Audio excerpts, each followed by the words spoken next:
శబరిమలకు ఆ పేరు ఎలా వచ్చిందో మీకు తెలుసా? మహిషి అనే రాక్షసుని సంహరించిన తరువాత అయ్యప్ప స్వామి రాజ్యానికి ప్రయాణం ప్రారంభించారు. అడవులు, కొండలు దాటి వెళ్తున్న సమయంలో ఓం నమో నారాయణ అనే మంత్రం వినిపించింది.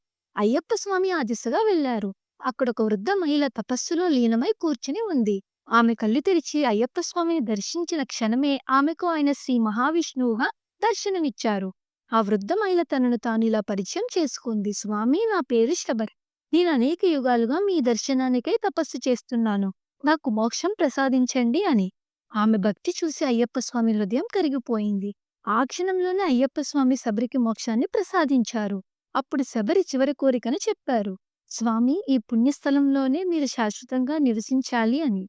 అయ్యప్ప స్వామి చిరునవ్వుతో ఇలా అన్నారు. ఇక్కడి నుండి నేను ఇక్కడే నివసిస్తాను. నియమాలతో మాల ధరించి కఠిన వ్రతంతో వచ్చే భక్తులు నన్ను దర్శించుకుంటారు. ఈ స్థలం శబరిమలగా ప్రసిద్ధి చెందుతుంది అని. Thanks for watching. Please subscribe the channel.